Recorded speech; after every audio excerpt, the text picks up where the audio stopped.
সারাদিন অনেক দৌড়ঝাপটা করছি। সন্ধ্যার সময় একটু রেস্ট করবো, ওই আমার কপাল নাই। সন্ধ্যার সময় আজকে এই ঝাপটা। আজকে 3 মেশিন কাপড় ধুইছি। সন্ধ্যার সময় ভাবতেছি সবটি আজকে গুছাইয়া কমপ্লিট করতে লাগবো। তো এখন আজকে ভ্যাকসিনও লইছি, আবুরে ভীষণ কান্নাকাটি করতেছে, মানে লাভ নেই।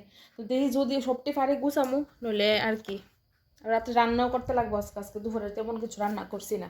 আজকে দিনটা আমার খারাপ যেতেছে। সকাল থেকে যে এত কাজ, আজকে প্রচুর মানে প্রচুর কাজ সকাল থেকে করতেছি, মানে কাজ শেষ হইতেছে না। তো এটি আগে গুছাই, তারপরে গিয়া আবুরে খাওয়ামু টিফিন, তারপরে কিতা কিতা দিয়ে করবো আমি দিশারা, রাত্রে রান্না করতে লাগবো। কমপ্লিট 1 ঘন্টা সময় লাগছে কমপ্লিট করতে এগুলো। কমপ্লিট আমার ঘর গুছানো, মানে কাপড়গুলো সবটি গুছায় কমপ্লিট করছি। আর আমার বাচ্চা যে একটা কান্না শুরু করছে, আমার এত কষ্ট লাগতেছে, না দাঁড়াতে পারতেছে না বইতে পারতেছে, ভীষণ কান্না করতেছে। তখন একটু ঘুমাইছে, তাহলে তাড়াতাড়ি করে ভাত বহাইছি, আর একটু মূলা গ্রেট করে মূলার বড়া রাত্রে বানাবো। তো ওইটাই রেডি করতেছি। মোবাইলও চার্জ নাই, মোবাইলে চার্জে বসাবো।